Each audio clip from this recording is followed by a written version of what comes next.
full value of consideration in case of rupee denominated bonds. Now, think of a situation where there is a non-resident. He invests $100 to buy certain number of rupee denominated bonds. So let's say इस दिन पे 50 रुपए का rate था dollar का, 5,000 रुपए के bond उसने खरीद लिए. जब इन बॉन्ड्स का रिडेम्पशन हुआ, हम फिलहाल के लिए ये भूल जाते हैं कि इसमें कोई इंटरेस्ट एलिमेंट है. इस प्रिंसिपल के बदले में उसको 5,000 रुपए ही मिले. लेकिन इस दिन जो एक्सचेंज रेट था लेट्स से 40 का हो गया, तो उसको कितने डॉलर्स मिलेंगे? 5,000 डिवाइड बाय 40, और in other words it will be $125.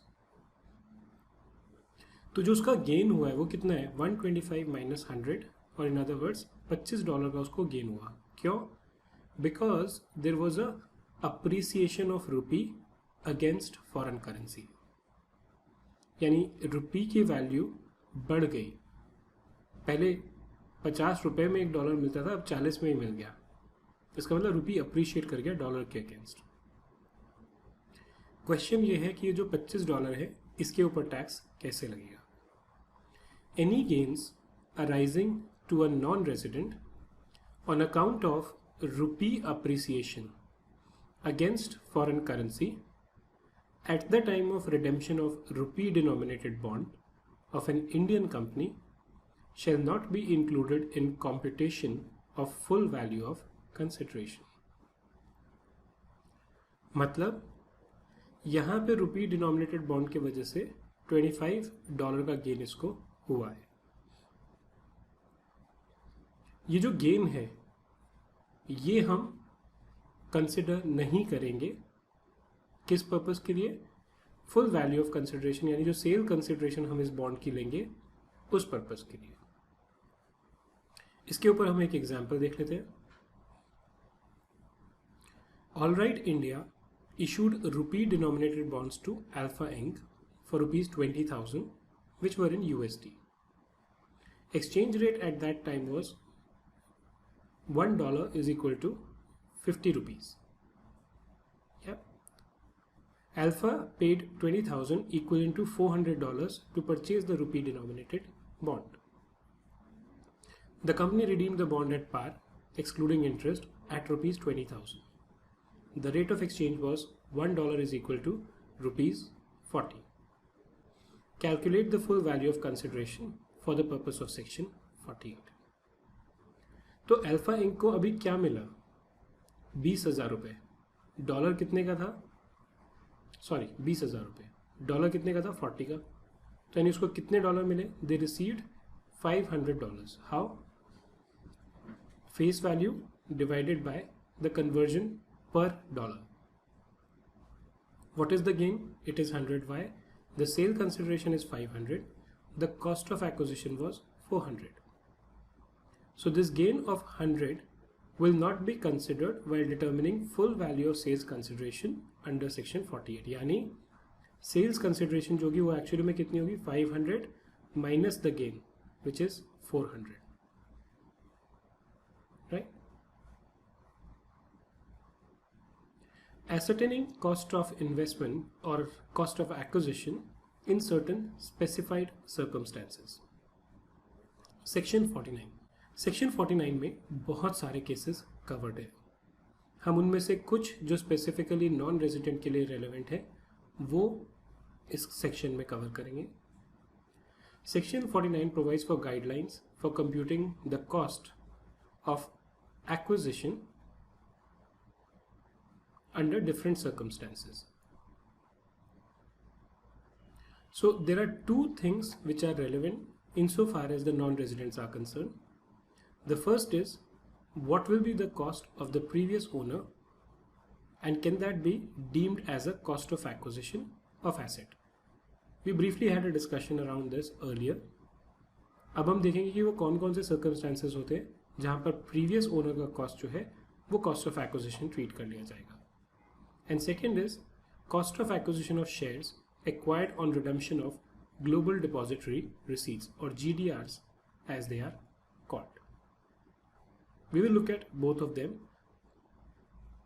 When we look at GDR, I will explain to you what is the meaning of that and how it is different. First, let us start with cost of previous owner, which is deemed as cost of acquisition of an asset. Now, under these cases, what happens is that cost of acquisition of the asset shall be deemed to be the cost for which the previous owner of the property acquired the asset, where the capital asset became the property of assessee under any one of the mode transfer described below. मतलब अगर transfer किस तरह से होता है, under any of the modes given in section 49, some of which relates to non-resident and we are going to discuss here.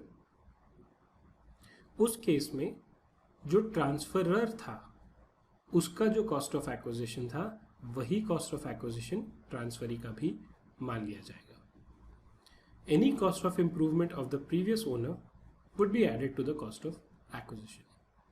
अगर कोई भी एलिजिबल कॉस्ट ऑफ इंप्रूवमेंट है जो प्रीवियस ओनर ने इनकर किया है वो भी कॉस्ट ऑफ एक्विजिशन में ऐड हो जाएगा. अभी कौन कौन से केसेस हैं, let us look at them one by one. Acquisition of shares of an Indian company under amalgamation scheme. मान लीजिए दो फॉरेन कंपनी है, एफको 1 और एफको 2. एफको 1 एक इंडियन कंपनी के शेयर्स ओन करती है. एफको 1 का मर्जर हो गया एफको 2 में. मर्जर में क्या होता है, जितने भी एसेट्स और लाइबिलिटीज हैं ट्रांसफरर कंपनी के या अमैलगमेटिंग कंपनी के, वो सब बन जाते हैं एसेट्स और लाइबिलिटीज अमैलगमेटेड कंपनी के. तो एफको 1 के जितने भी एसेट होंगे वो सब एफको 2 के एसेट बन जाएंगे. टेक्निकली ये ट्रांसफर है लेकिन ये कैपिटल गेन से एग्जेम्प्ट होता है, जैसे हमने पहले भी इसके बारे में डिस्कस किया था. इस केस में अगर सेक्शन 47(6)(a) की कंडीशन सेटिस्फाई होती है, उस केस में जिस प्राइस पे ये शेयर्स, मान लीजिए ये शेयर्स इस फॉरेन कंपनी ने खरीदे थे $5,000 के, तो जो कॉस्ट ऑफ एक्विजिशन एफको 1 का था इन शेयर्स में वही कॉस्ट ऑफ एक्विजिशन मान लिया जाएगा एफको 2 का. इस केस में प्रोवाइडेड इस सेक्शन की जितनी भी कंडीशंस थी वो सेटिस्फाई हो गई. Transfer of shares of Indian company in a scheme of amalgamation by the amalgamating foreign company. Here the amalgamating foreign company is FCO 1 to the amalgamated foreign company. ये कौन सी हुई, FCO 2. Provided that the conditions under section 47(6)(a) are satisfied. अगर इसकी condition satisfy हो गई तब जो cost of acquisition है इन शेयर्स का, जो FCO 1 का कॉस्ट ऑफ एक्विजिशन था वही FCO 2 का भी हो जाएगा. Second, acquisition of shares of foreign company under amalgamation scheme referred to in section 47(6)(a)(b). अभी हमने ये कहा था कि ये foreign company directly share own करती थी इंडियन कंपनी के, बट मान लीजिए फॉरेन कंपनी किसी दूसरी फॉरेन कंपनी के शेयर्स ओन करती है और एफको जो है वो आइको के शेयर्स ओन करती है. 47(6)(a) भी हमने पहले डिस्कस किया था कि इस एफको की जो सब्सटैंशियल वैल्यू है, it derives it's substantial value from India. अगर ये कंडीशन सेटिस्फाई होती है और एफको 1 अमैलगमेट हो जाती है एफको 2 के साथ, and by virtue of this amalgamation even the shares of FCO are transferred to FCO 2, then the cost of acquisition of FCO, let's say ये शेयर आपने एक्वायर किए थे $5,000 के, ये मान लीजिए ये $4,000 के, तो जो ये 5,000 का कॉस्ट ऑफ एक्विजिशन था ये सेम कॉस्ट ऑफ एक्विजिशन बन जाएगा एफको 2 का. Transfer of share of a foreign company which derives directly और indirectly its value substantially from the shares of an Indian company. FCO के ट्रांसफर का share और FCO की वैल्यू डायरेक्टली या indirectly Indian company के share से होनी चाहिए by the amalgamating foreign company to the amalgamated foreign company, by FCO 1 to FCO2 in a scheme of amalgamation referred to in section 47 6A(b). अगर ये condition satisfy हो गई तो जो कॉस्ट ऑफ एक्विजिशन था FCO1 का प्रीवियस ओनर का, that will be treated as the cost of acquisition of FCO2. Acquisition of shares under demerger scheme. अब पहले क्या था FCO1 जो है इसका अमेलगमेशन हुआ था FCO2 के साथ. मान लीजिए FCO1 की 2 यूनिट्स थी. एक यूनिट में इंडिया के शेयर थे. अब FCO1 ने क्या किया, इसका डीमर्जर कर दिया. किसका? इस यूनिट का फॉरेन कंपनी को. इस डीमर्जर में ये शेयर्स जो इंडियन कंपनी के थे ये भी ट्रांसफर हो गए. उस केस में जो कॉस्ट ऑफ एक्विजिशन था FCO1 का इंडियन कंपनी के शेयर्स का, वो सेम कॉस्ट ऑफ एक्विजिशन हो जाएगा FCO2 के हाथ में, प्रोवाइडेड जो कंडीशंस सेक्शन 47 6C की थी वो सेटिस्फाई हो. Transfer of shares of an Indian company by the demerged foreign company to the resulting company in a scheme of demerger referred to in section 47 6C.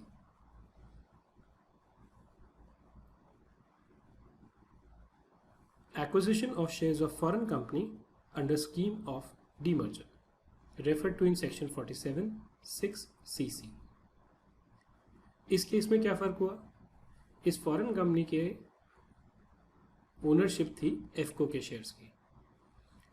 FCO के shares जो थे उनकी substantial value थी आइको के share से. अगर normal routine में FCO1 FCO के शेयर ट्रांसफर करती तो उस पर कैपिटल गेन्स लगता है इंडिया में, बिकॉज ये इनडायरेक्ट ट्रांसफर ऑफ शेयर्स में कवर हो जाएगा. बट एक एग्जेम्पशन है कि अगर FCO1 एक डीमर्जर करती है अपनी यूनिट का, जिसमें वो FCO के शेयर्स ट्रांसफर कर देती है FCO2 को, मतलब इस कंपनी ने अपनी एक यूनिट उठा के डीमर्ज कर दी इस कंपनी को. उस यूनिट में ये शेयर्स थे फॉरेन कंपनी के, तो क्या हुआ, ये शेयर्स ट्रांसफर होके इस यूनिट के यहाँ चले गए, राइट. और जिस यूनिट के साथ ये शेयर्स गए हैं फॉरेन कंपनी के, वो foreign company Indian company own कर रही थी. इस केस में जो कॉस्ट ऑफ एक्विजिशन है FCO के शेयर्स का, वो FCO1 वाला ही FCO2 में मान लिया जाएगा, प्रोवाइडेड जो इस सेक्शन की कंडीशंस है वो सेटिस्फाई हो रही है. Cost of acquisition of shares acquired on redemption of global depository receipts. Global depository receipts क्या होती हैं? वैसे तो मैंने आपको एक्सप्लेन किया था पहले भी, but let me explain it again. मान लीजिए कि इंडियन कंपनी को इंडिया के बाहर से पैसा रिसीव करना है या रेज करना है, तो ये GDR इशू करके रेज कर लेते हैं. GDR की कंडीशंस क्या होती हैं कि इस पे जब तक ये कन्वर्ट नहीं होती तब तक इस पे इंटरेस्ट पे होता है नॉन रेजिडेंट को. कन्वर्जन के बाद उस नॉन रेजिडेंट को इसके शेयर्स मिल जाते हैं. तो इशू ये होता है कि भाई जो ये आपने शेयर्स एक्वायर करे, इसका कॉस्ट ऑफ एक्विजिशन क्या होगा. मान लीजिए आपने $100 में एक GDR ली थी, इसके बदले में आपको 5 शेयर्स मिल गए. So what will be the cost of acquisition? The cost of acquisition of shares acquired by a non-resident on redemption of GDRs referred to in section 115 AC 1B. वो GDR जो आपने conversion पे या redemption पे acquire किए हैं would be the price of such share or shares prevailing on any recognized stock exchange on the date on which a request for such redemption was made. अगर आपके ये शेयर्स आपको redemption पे मिलते हैं और आपने ये रिक्वेस्ट रेज करी है 1 दिसंबर 2017 को, भले ही आपको रिसीट जो है शेयर्स की वो 15 दिसंबर को हुई हो, right, then the date will be the date on which the request for such redemption was made, यानी 1 दिसंबर 2017. Right? And now what would be the price? The price of such share or shares prevailing on the date on which the request has been made. मान लीजिए इस share का, listed company के share का 30 price यहाँ था, 35 यहाँ था, ये तो हम सभी जानते हैं कि लिस्टेड कंपनी का प्राइस डेली बेसिस पे फ्लक्चुएट करता है।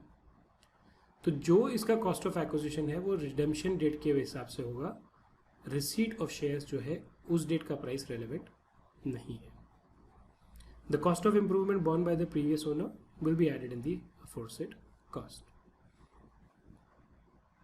ये एक समरी है कॉस्ट ऑफ एक्विजिशन की, जो आप अपनी नोटबुक में देख सकते हैं। अभी तक जो भी हमने डिस्कस किया वो इसमें समराइज्ड है।